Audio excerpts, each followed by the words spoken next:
गोरी तो हर सूट पटियाला, जान मारे गोरी तो हर सूट पटियाला। अरे सन के ला जब वो मोढ़निया हो, झलके ला सुंदर मोदनिया।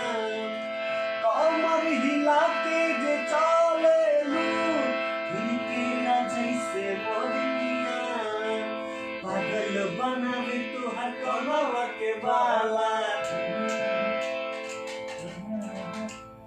पागल बनावे तोहर कनवा के बाला। जान मारे गोरी तोहर सूट पटियाला, ऊपर से लाल लाल नीचा से काला, ऊपर से लाल लाल नीचा से काला। जान मारे गोरी तोहर सूट पटियाला, जान मारे गोरी तोहर सूट पटियाला, जान मारे गोरी तोहर सूट पटियाला।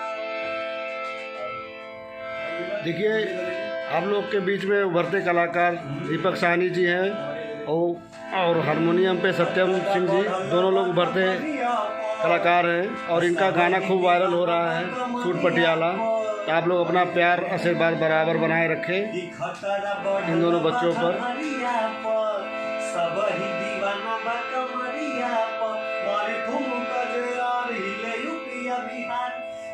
सबको कमरिया करेगी, गोल गोल घूमता कमरिया जलेबी, गोल गोल घूमता कमरिया जलेबी।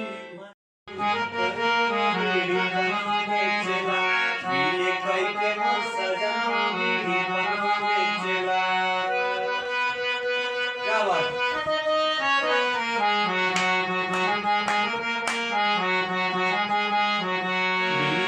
के मोर सजना बीड़ी बना बेचेला, बीए कई के मोर सजना बीड़ी बना बेचेला। पनवा बेचेला हो बीड़ी बना बेचेला, हो बीड़ी बना बेचेला, बीड़ी बना बेचेला। बीए कई के मोर सजना बीड़ी बना बेचेला, बीए कई के मोर सजना बीड़ी बना बेचेला।